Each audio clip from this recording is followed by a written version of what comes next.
You're listening to the Valley Labor Report with David Story and Jacob Morrison. So on the line now, and folks, remember, this is the Alabama AFL-CIO Open Line Saturday. If you want to give us a call, 1-866-494-9866 is the number. We've got another caller on the line. It's Lee Bains III of Lee Bains and the Glory Fires. They are a band out of Birmingham, Alabama. They are fantastic. They are a fantastic band, and they're on their Twitter bio. They describe themselves as Deep South, wide open, far left, liberation gospel. Dude, I absolutely love that. I mean, that is one of the greatest descriptions in the history of mankind. I love it. I love it. So, Lee, thank you so much for calling in. I feel like we got a big star. I've been seeing, I feel like I got a big star on the radio today. I've been seeing some of your interviews across the pond. You did an interview with a podcast in the UK here a while back. I've seen you on some radio in Seattle, just all over the place. So I really appreciate you taking the time to talk to us. You've got a new EP out. It's good to be in Athens, Alabama. Yes, at least telephonically, you know. Absolutely. So you've got a new EP out, right?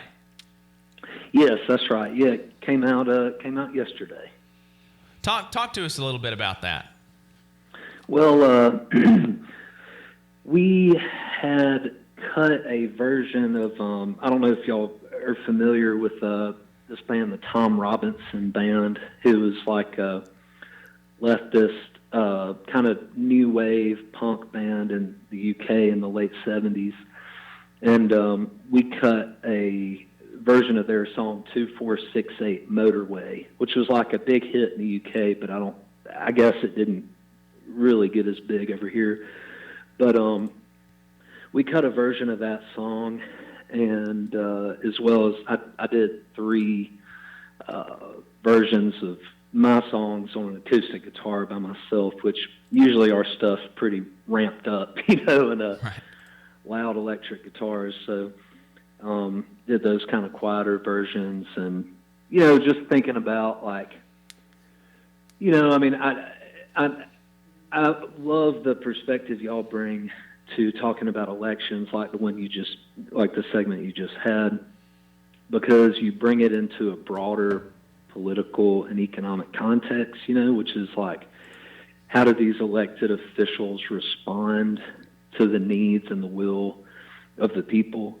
You know what I mean? But a lot of times I feel like when we talk about elections, particularly in the media, it's like people talk about it as if that's the only thing that matters.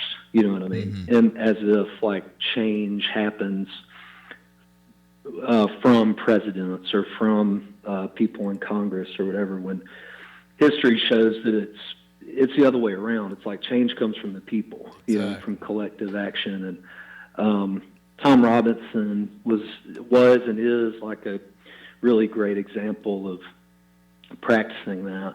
And, you know, just that whole image of like, you know, the motorway over there is what they call the interstate. Basically, it's the same kind of thing. And that idea of like, you know, it's like nationalized infrastructure. It's something that we all own, you know, that we all work together to build. And it's just that sort of like idea of freedom. You know what I mean? Right. Like being able to get out there and keep it moving, keep it rolling. And that's,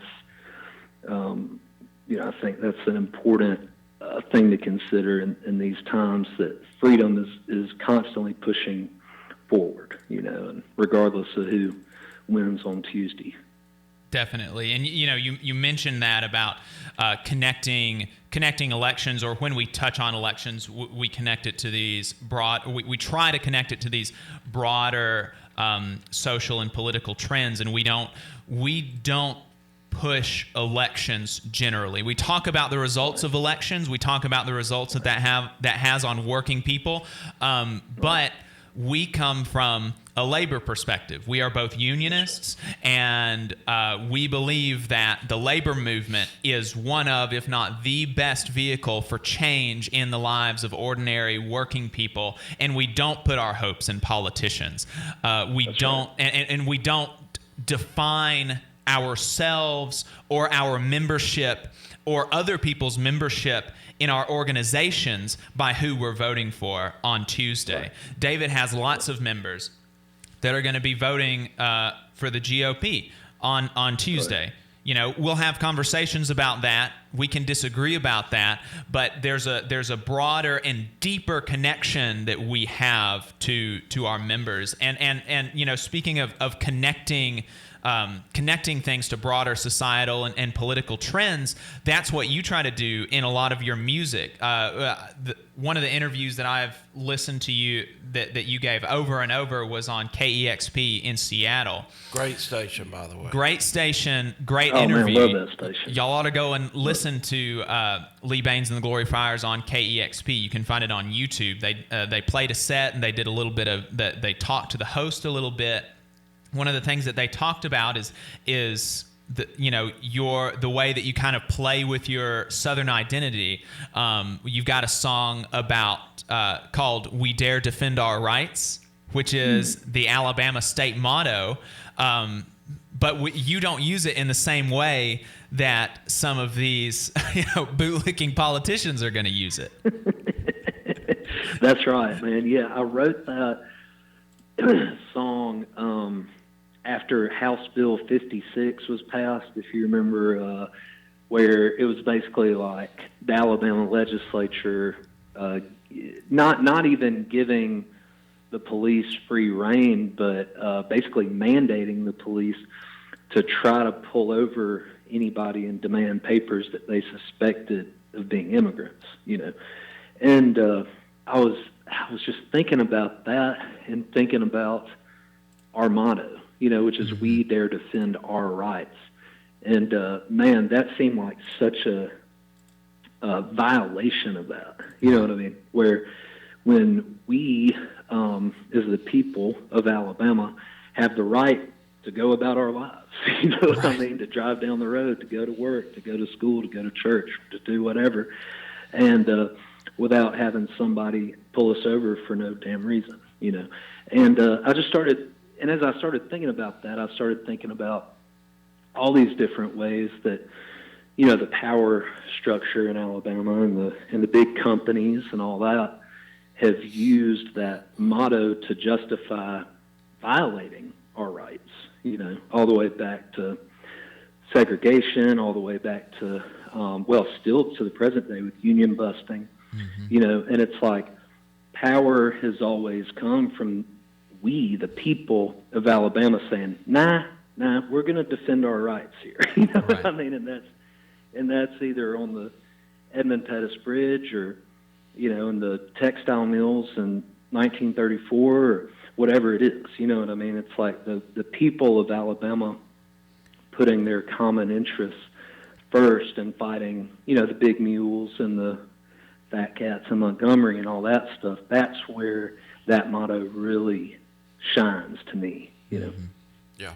And one of the things that's interesting to me, or I guess it's not interesting, it's really shameful, is the fact that we, you know, I look at growing up in Alabama, watching the Dukes of Hazzard, you know, run from Big Boss Hogg, and you know, all of our heroes were anti-authoritarian types and completely anti-government types. And they've done, and when I say they, I mean the Republicans in general, has done such a wonderful job of dividing us on these wedge issues, the social issues that really don't affect any of us for the most part. And that's right.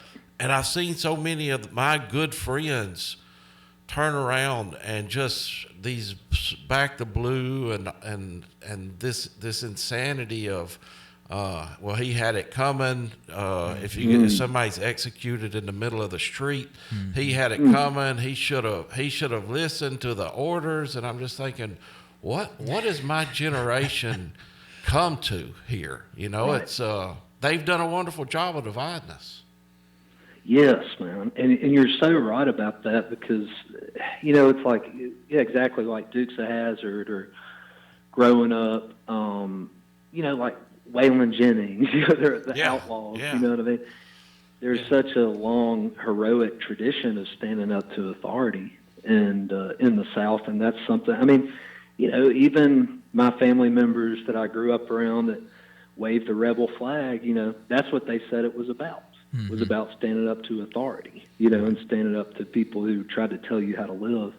And yet to hear people say that out of one side of their mouth and then out of the other side say, yeah, that guy who was unarmed and shot by the police deserved it.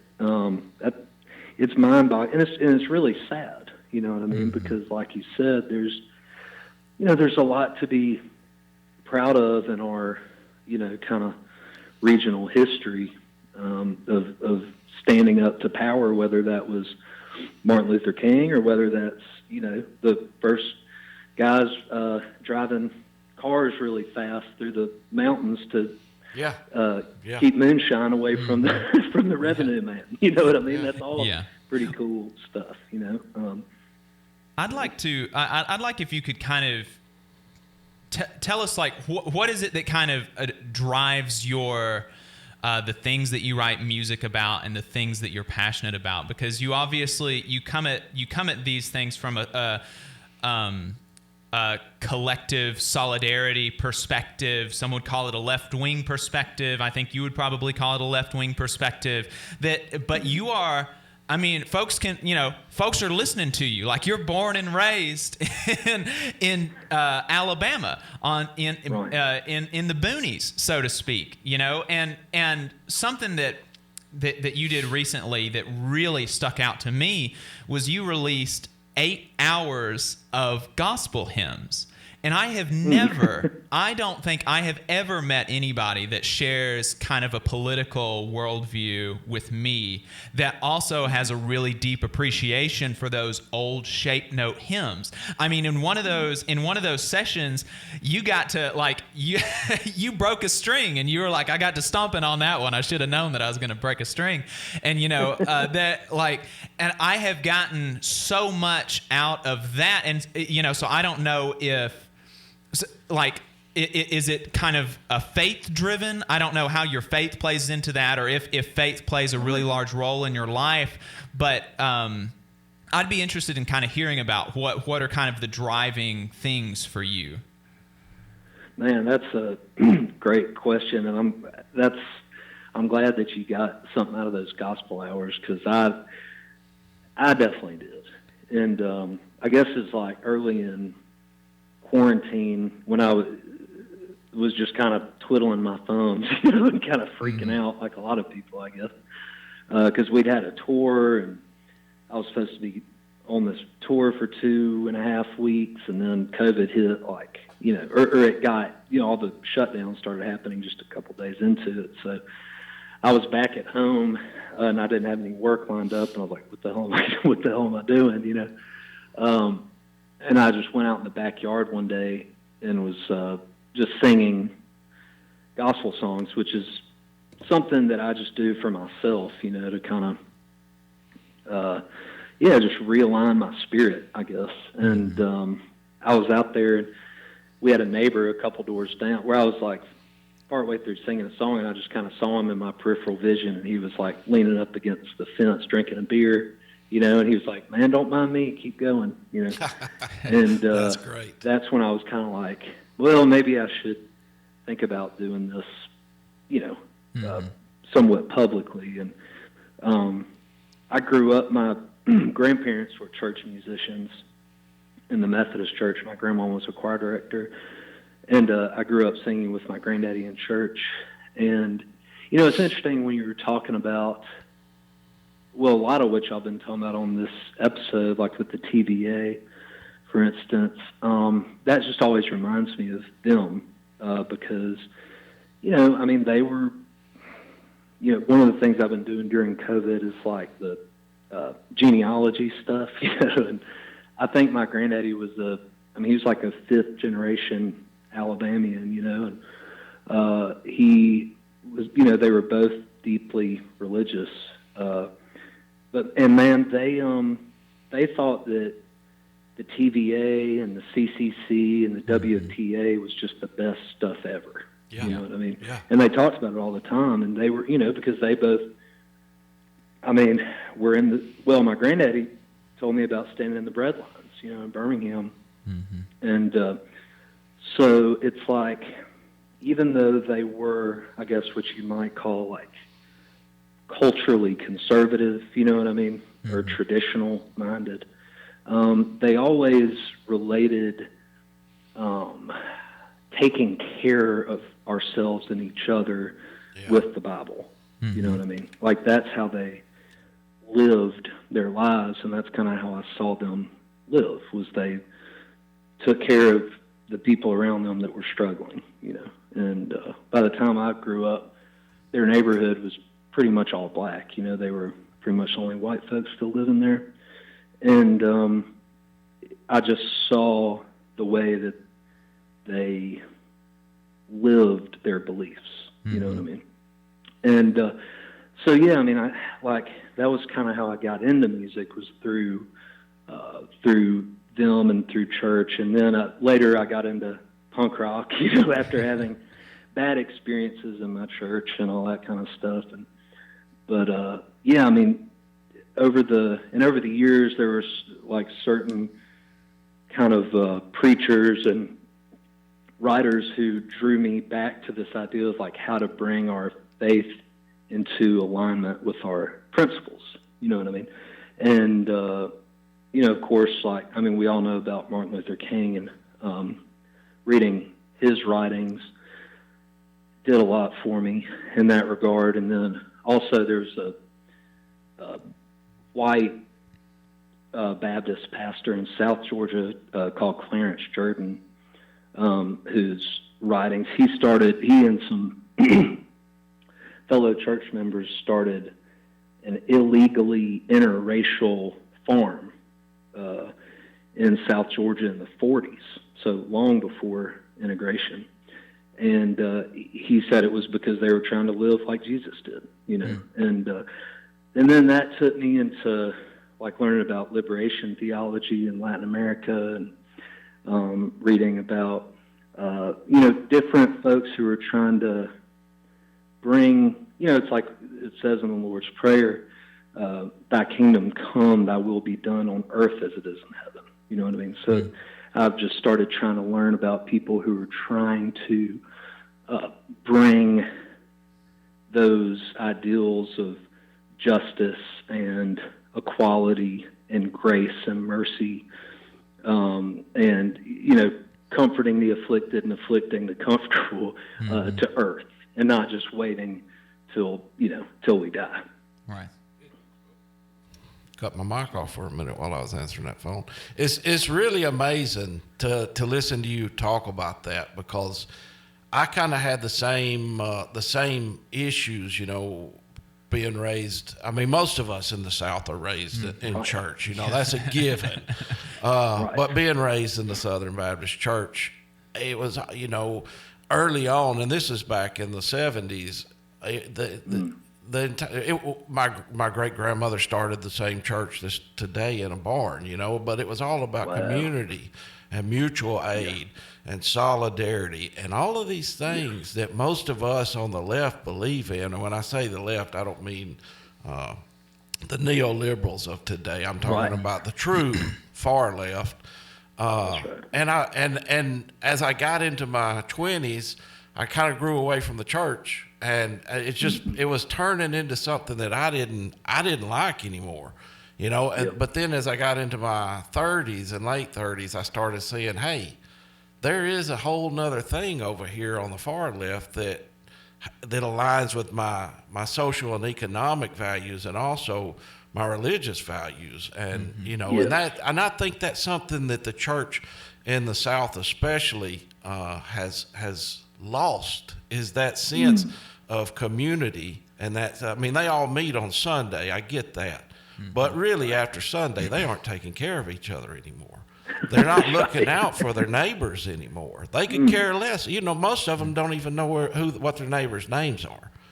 Right. And we've just lost that whole sense of community and I think it's an absolute shame. And it's all politically driven. There is no doubt in my mind, all of this is politically driven for the purpose of separating us and making us fight amongst each other. So it's beautiful to hear what you're saying. Yeah. Oh, thanks. Well, no, you're absolutely right, man. And it's funny, I was just reading this morning that scripture from Matthew where Jesus says, it's easier for a camel to pass through the eye of the needle than for a rich man to enter the kingdom of heaven. Yep.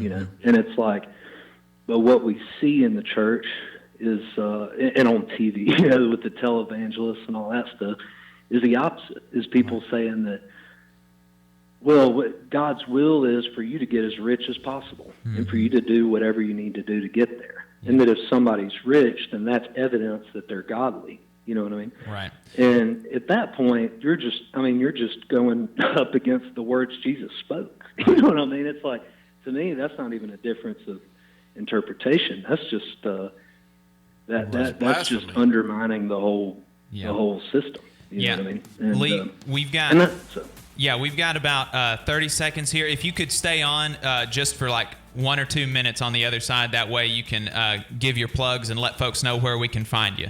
Does that be all right? Man. Yes, sir. Okay, so we're going to have the bottom of the hour news and be right back with more with Lee Bains on the Valley Labor Report.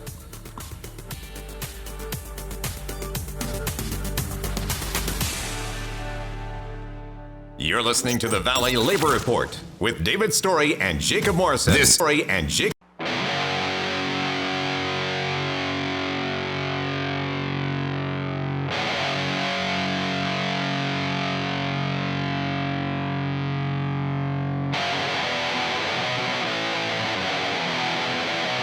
Let's go! Hey, walking through a wasteland under dark skies. All right, folks, welcome back to the Valley Labor Report. It is the Alabama AFL-CIO Open Line Saturday, the last Saturday of every month. We just want to talk to callers. 1-866-494-9866 is the number. We've still got Lee Bains on the line. He is a rock artist from Birmingham, Alabama. He's a real big shot, internationally famous. We are. No.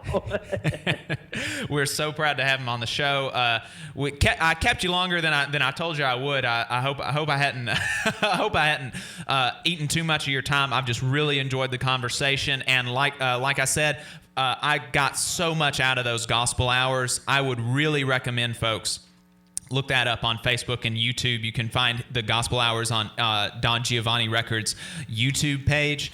I got so much out of that. I love old shape note gospel hymns. I'm talking just the real simple, 1 or 2 chord type stuff. And that's, you did 8 hours of it. So man, I was in heaven when I found it. I loved it. So I appreciate you doing that.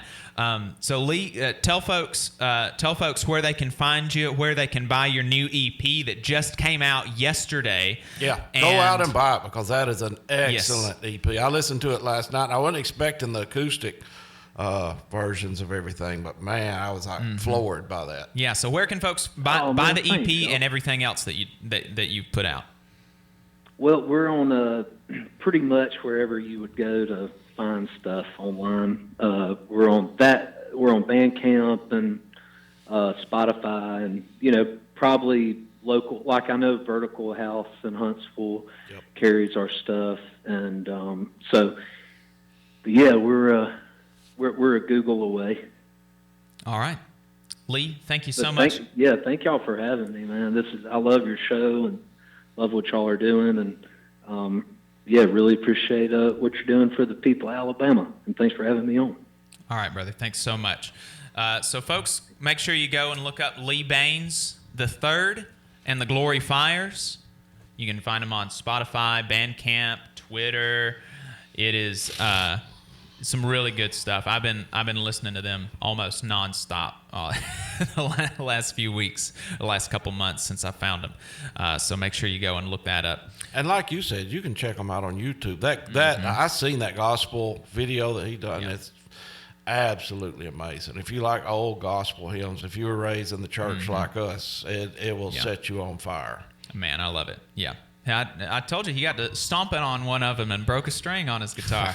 so you gotta go and check that out.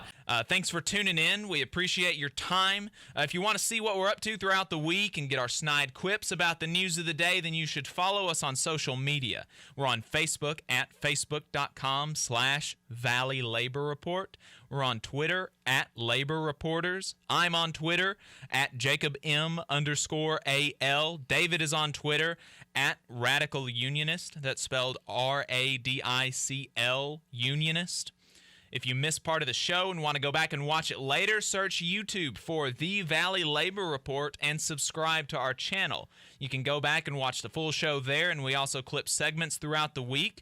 And we also upload the program on more than 11 different podcasting apps.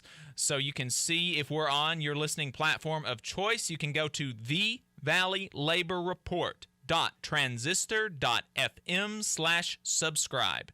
And if you appreciate our work and want to help us stay on the air, then consider throwing us a couple dollars a month on patreon.com/The Valley Labor Report.